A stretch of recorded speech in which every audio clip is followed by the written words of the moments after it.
Okay, ang pag-uusapan natin ay yung nangyari sa Negros Oriental o Occidental, ano. So, yung nangyari na yon, biro mo 19 19 April, 19 rin ang namatay. Oh, parang okay. Pero mayroong sinasabi ng Partido Komunista ni sino ba yon? Sino ba yung Tidi Casino na bakit walang namatay sa sundalo? Bakit kailangan pa bang may mamatay? E paano kung ang namatay sundalo? Di tatanungin mo, bakit walang namatay na NPA? Gago talaga Tidi Casino, ano? Parang mali yung kanyang logic, ano? Pero yung mga namatay doon sa Congress, doon sa 19, doon sa Oriental, Negros Occidental, 19. Talagang, talagang totoo yun. Kasi bibigyan ko rin kayo ng isang halimbawa na katulad nun. Kaya ihambing ko lang, kasi parang yun nangyari sa Occidental, nangyari sa Bohol. At ako yung isa doon sa reinforce dahil ako ay nasa brigade, ang napalaban doon yung Scout Ranger at saka Special Forces. May na-monitor kasi na magkakaroon ng meeting ang NPA at ang mga nag-research kuno. At naging totoo yung kwento na yon because yung isa doon ay anak ng isang colonel na naka-assign sa Central Command sa Cebu. Dahil yung mga ibang mga namatay doon na mga estudyante ay estudyante ng Cebu City. At ang iba ay nasa taga Bohol.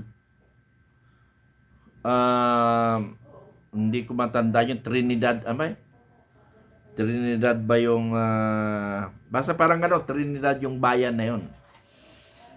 Ang napalaban doon is Scout Ranger at saka Special Forces at ako nag-reinforce through Heliborn Operation. Dahil brigade, siyempre kapitan na ako noon dahil sa brigade ako. sila Cadillac. Siyempre, mga junior sila Cadillac. Ako, dahil kapitan, chopper ako. Landing ako ngayon sa gitna nung labanan. Kami ang mga nag-reinforce. Kami yung nag-observe to reinforce the Ranger and the SF. Ako pinadala kasi graduate daw ako . So, ako ang pinadala doon. Nalala ko, sabi niya, huwag kayo mag-volunteer. Kasi mayroon akong kasama na may kwento. Pag volunteer daw, yun ang namamatay. So, kinabahan ako. Huwag ka mag-volunteer, delikado, mamamatay ka. Pero wala ka rin talaga magawa. Kasi ako talaga naturo. Ini-volunteer, pero ako talaga tinitingnan nila. Di, napilitan ako. So, sabi ko, Diyos, Panginoon Diyos, mawala sana yung espiritu na pag-volunteer ka, ikaw yung maunang mamamatay. So, ganun. The result of the encounter, ang daming estudyanteng namatay rin. Talaga. Daming namatay na estudyante. Pero ang tanong doon, bakit nandoon sila sa gitna ng kabundukan na may NPA? Pwede naman, bakit din nila gawin sa syudad? Yun yung tanong doon, mga Tidi Casino. O yung mga, ikaw, Tuesday Vargas, na sinasabi mo na yung si Aluna ba yan? Nakalimutan ko, si Aluna, na hindi siya NPA, isa lang siyang researcher. Alam mo ba yung sinasabi mo? Bakit nandoon sila sa kabundukan na nag-uusap-usap na kasama ang armadong NPA? Anong ibig sabihin nun? Sagutin mo Tuesday. Anong ibig sabihin nun? Hihintayin ba natin na mayroong pang Tuesday na mamatay? Mas marami pang darating mamamatay. Tandaan nyo yan. Pero ang masaklap dito, Pilipino rin ang namamatay. Ako, sa haba ng panahon, nung ako'y tingente, tuwang-tuwa ako pag makabalit ako na patay ang NPA. Tuwang-tuwa ako kasi score na naman ang sundalo. Paano ko ang sundalo rin ang namatay? Score na naman ang NPA. Masaya ang NPA, sundalo malungkot. Pero ang tanong noon, bakit nagkakagera? Hanapin natin ang dulo nito. Hanapin natin ito, ang dulo nito, punot dulo. Ang punot dulo dito, mga gagoy na sa gobyerno. May issue kasi silang sinasabi.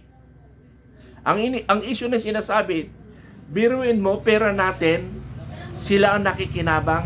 Dapat ito ginagamit natin sa pag-aaral, sa pagpagawa ng school. Tingnan nyo ang school. Bulok-bulok, butas-butas. Sinong hindi mainggan yung mag-NPA? Diba? Tingnan natin ang dahilan bakit may mga NPA sa Pilipinas. Dahil kagagawan din ng gobyerno. Most especially mga politician magnanakaw. Kayo ang dahilan, kaya may NPA. Hindi dahilan ang sundalo, kaya may NPA. Ang sundalo ay itinalaga ninyo para pangalagaan kayo. Dangan nga lang, mayroong armado na nandiyan sa bundok na magsasagupa yan. Armado Parehas armado yan. Hindi pwede ang NPA at sundalo pag nagsalubong mag-a-appear. Hindi po pwede yun. Magbabarilan. Pero bakit sila nagbabarilan? Yung tanong na naman. Di ba kasalanan ng gobyerno ito? Para maintindihan ng karamihang Pilipino. Sa isang pamilya. Sa isang pamilya. Mayroong anak kang magnanakaw. Mayroong kang anak na adik. Mayroong kang mabait na anak. O etc. Kung kabutihan, normally magulang. Kung kasamaan, hindi magulang. Ganun ba yun? Hindi. Hindi ka ligtas sa kasalanan at magandang ginawa ng anak mo. Pangalan mo yun. Ganun rin sa gobyerno. Ganun din sa gobyerno. Kasalanan ng gobyerno, bakit mayroong tiwali? Mayroong nag-NPA. Subukan ninyo, walang korupsyon sa Pilipinas. Subukan nyo ang Pilipino matino. Tingnan natin kung may NPA pa. Ano ang pangbubulang nila sa taong bayan? Anong pangbubulang nila doon sa mga nasa bundok? Sasabihin na, ay, ang mga gobyerno ngayon napakabait. Ang gobyerno ngayon binibigay ang para sa atin. Ang gobyerno ngayon, ang eskwelahan natin magandang turo. Sino pa magre-rebelde ngayon? Sino ang magre-rebelde ngayon? Kaya mga kababayan ko, wag lang natin isisi sa rebelde, wag lang natin isisi sa Kitchus si Vargas, pero kitidi kasi nyo, isisi natin yung kasi sila ang mga naglalasong kaisipan ng Pilipino.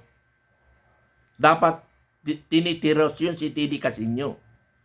Pero si Tuesday, dapat kaawa natin si Tuesday kasi hindi niya alam ang pinagsasabi niya. Pero sabihin niya na, hihintayin pa ba natin na maraming aluna na susunod mamatay? Talaga marami. Pero hindi mo alam Tuesday kung ano yung pinagsasabi mo. Binulag ka lang nila.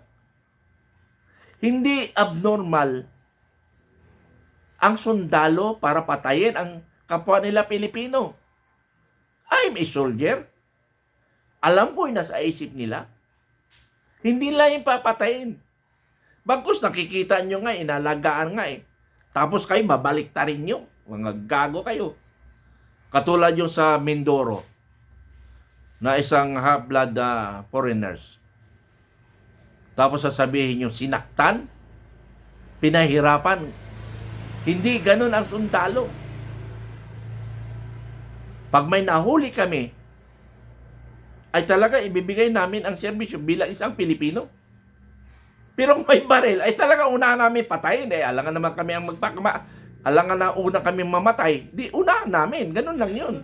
Ganun rin sa side nila. Kaya lang ang NPA, wala talagang patawad yan. Okay lang siguro makatamba ka ng NPA siya because of ideology or galit sa gobyerno. Pwede. Dahil yung sundalo o intelligence talagang kasalanan nun. Kung sundalo, hindi niya naging kasalanan, naging sundalo siya. Because, ang sinumpa niya, ipagtatanggol niya ang sambayanang Pilipino. Di ba? Nanumpa tayo. Ipagtatanggol natin ang sambayanang Pilipino. May nakalagay ba doon pwera NPA? Wala. Kaya, pati NPA ay responsibilidad ng sundalo at pulis na ipagtatanggol natin ang kapwa natin Pilipino. Ganong kasimple mga kaibigan. So doon lang muna tayo mga kaibigan. At ako'y napunong-puno na rin dito sa mga makakaliwa. Huwag tayo magpalingdang. Armed Forces of the Philippines, i-counter nyo ito. Habang hindi nyo kina-counter ito, mas marami na naman silang napaniwala. Millions of Pilipino naman ang napaniwala nila. So mas malakas na naman sila, lumalakas na naman sila through their, kasi nga ganito yung mga kabaro, ganito yung mga kabaro. Once marami tayong namamatay na sundalo, NPA, lalo silang mas maraming propaganda. Tayo naman natutuwa na namatay natin ang NPA. Sasaluduhan natin. Okay, recognition doon sa mga kumbatan. Pero in general, hindi dapat tayo masaya. Kasi nga, magiging dahilan ng issue ito na mas magparami pa sa kanila. Katulad nito, 19 NPA, 19 student. Okay. Tanungin ko kayo mga kabaro, sa palagay nyo kaya yung pagsasalita ni Tuesday, dahil mangmang pa yan, so papaniwalaan. Kitidi kasi inyo, wala na maniwala dyan. Kasi hanap buhay na ni Kasinyo yan eh. Ni Tidi kasi hanap buhay niya na yan. Yung si Ko, may maniniwala pa dyan kasi ngayon pa lang lumitaw yung gago na yan eh. Yung gaga na yan eh. So may makakabit pa yan. So yung 19 na NPA na namatay, ilan ba na i-times yun? I-times 100 natin? O i-times 10 na lang natin sa magiging, times 2 na lang sa armado. Mayroon na dagdag sa kanila. 19 namatay, niladagan ng 19. So, ilan na yan? 38. Maging 38 na naman yung NPA. Yung mass base. Yung mass base. Milyon. Kaya nga ang gobyerno natin ngayon, almost of the government and almost of the politician, especially the Congress, kapit yan sila sa komunista. Dahil alam nila makakuha sila ng boto. Paano kung barkada nila? Barkada nila sa Ko. Uy, Ko, malakas kayo sa Samar. Pwede bang ipakampanya mo ako doon ang aking party list? O kaya sa senador?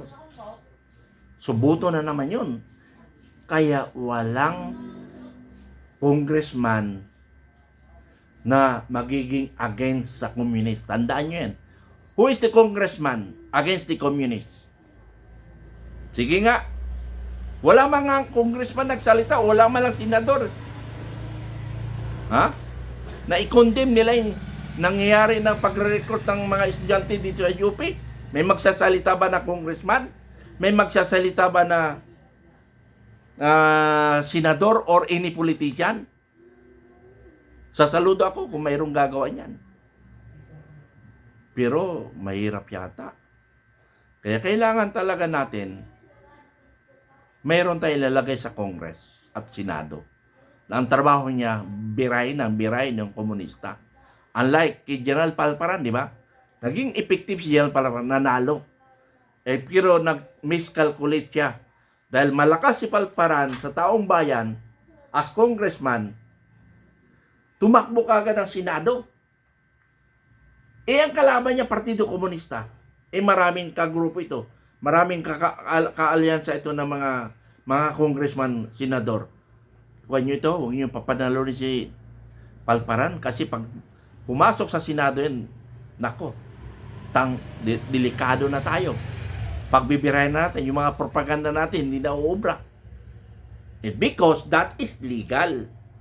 Magdidebate sila sa Senado, masisira ngayon ng mga estratehiya ng Communist Party of the Philippines. Kaya nga nilaglang nila, kaya nga pinakulong nila.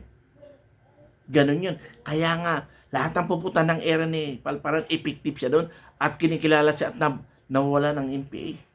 Now, dahil hindi lahat ng commander sumabay sa kanya lahat ibinuhos ng komunista.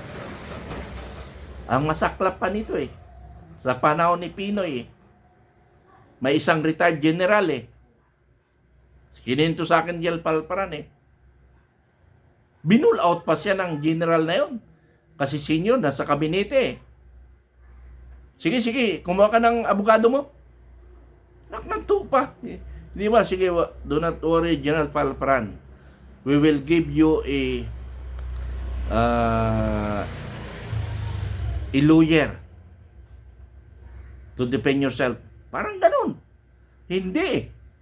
Parang galit pa Ungas kang general ngayon. Yung general na yun, idol ko. Idol ko rin dito Okay, maraming salamat. Doon na lang muna ako. Maraming salamat. Magandang gabi sa inyo lahat. Bye-bye. I love you all.